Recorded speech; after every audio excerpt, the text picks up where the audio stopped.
ते मी पोहे बघा स्वच्छ धुवून भिजवून घेतलेले आहे। 10-15 मिनटं भिजवून घ्यायचे। आणि एक मोठा कांदा मी कापून घेतलेला, हिरवी मिरची, कोथिंबीर। इथे आपण गॅसवर कढई ठेवून आता फोडणी करून घेऊ। पोहे चमचे तेल टाकून घ्यायचं आहे, इथे बघू शकता। तर आता आपण जिरे मोहरीची फोडणी टाकू। इथे बघू शकता आपण मोहरी टाकून घेतलेली आहे, जिरे टाकून घेत आहोत आपण।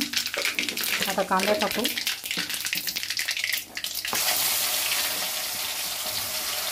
कांदा टाकलेला आहे।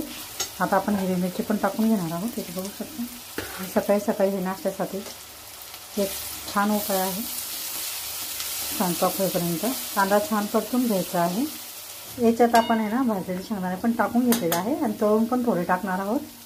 आता आपण हळद टाकून घेणार आहोत। इथे बघू शकता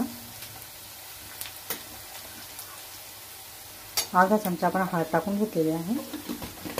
हळदीला पण आपण छान मिक्स करून घ्यायचं आहे। कढीपत्ता पण टाकून घेतलेला आहे आपण। थोडी आता कोथिंबीर टाकून घेतलेली आहे। कोथिंबीर पण छान परतून घ्यायची आहे। इथे बघू शकता आता आपण फोडणीमध्ये पोहे टाकून घेतलेले आहे। ते आता हे छान हलवून घ्यायचे आहे। आपण 1-1.5 चमचा मीठ टाकून घेणार आहोत, मिक्स करून घ्यायचं आहे। इथे बघू शकता अशा पद्धतीने मिक्स झाले की आपण लगेच 5 मिनिटं राहू द्यायचे आणि लगेच गॅस बंद करून टाकायचा आहे। आणि अशा पद्धतीने तुम्ही पोहे नक्की करून बघा, छान लागतात। करा, शेअर करा आणि सबस्क्राईब करा।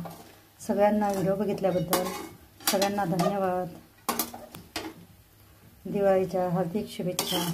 बघू शकता अशा पद्धतीने आपले पोहे छान तयार झालेले आहेत। आपण वरून खोबऱ्याचा किस आणि कोथिंबीर टाकून घ्यायची आहे।